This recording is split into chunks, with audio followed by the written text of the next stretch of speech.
saya datangkan jauh dari timur sana sini. Ya, tidak main-main ini. Ini pembelajarannya termasuk yang luar biasa. Mas Aziz ini akan menyampaikan tentang anatomi dan fisiologi. Anatomi dan fisiologi. Ini sangat penting. Untuk Mas Aziz ini harus memahami itu. Saya sering mengatakan di hidup saya itu hati-hati bagi teman-teman yang melakukan massage harus memahami tentang anatomi dan fisiologi. Ini akan disampaikan ya, ini pengantar ya, tidak sampai mendetail sampai ke namanya saraf, namanya otot yang kecil, tidak. Itu cuma covernya. Yang jelas kita bisa memahami, oh ini yang namanya cedera otot, cedera tulang, cedera ligamen, cedera tendon. Ini nanti akan disampaikan terkait dengan materi anatomi dan fisiologi. Untuk mempersingkat waktu, silakan untuk Mas Aziz menyampaikan materi anatomi dan fisiologi. Waktu sampai jam 6. Terima kasih. Terima kasih. Izin Pak Arif. Assalamualaikum warahmatullahi wabarakatuh.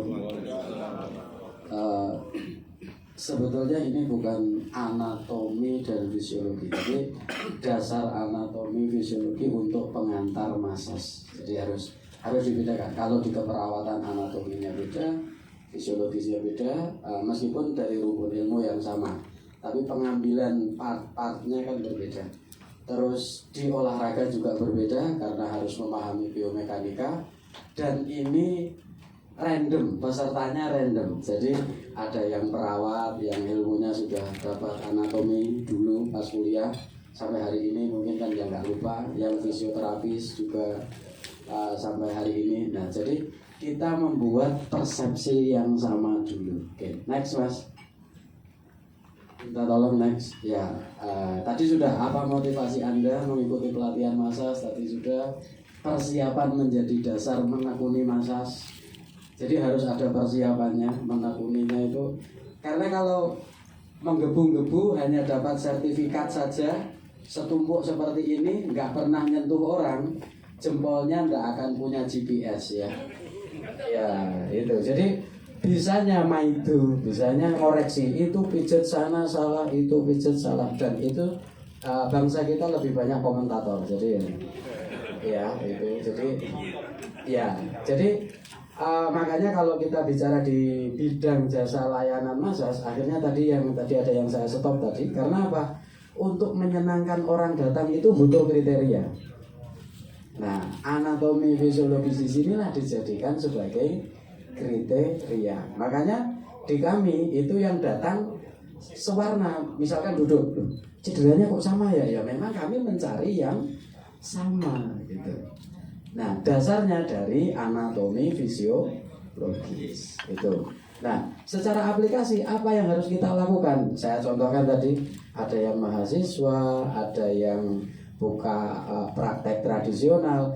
Pijet itu nggak ada yang modern, nggak ada yang tradisional, semua tradisional. Cuma mau berbasis ilmu atau tidak. Nah, berbasis ilmu berarti pakai scientific, pakai pengetahuan, analisa. Nah, untuk teman-teman yang mahasiswa yang belum megang orang, kan butuh keberanian. Apa yang harus disiapkan? Ada yang misalkan pensiunan kayak Bapak tadi, untuk megang orang apa yang harus dilakukan? Karena apa? Kami juga punya beban, bukan merasa terbebani, tidak. Saat Bapak membayar dengan harapan nanti pulang setidaknya bisa malpraktek di istrinya kan? Ya kan, orang korbannya dulu kan istrinya dulu atau suaminya ya. Jadi nah, sebelum ke orang lain kan pasti ada. Nah, sentuhan pertama, sentuhan kedua sampai sentuhan yang ke-100 pasti tangannya Bapak akan berbeda.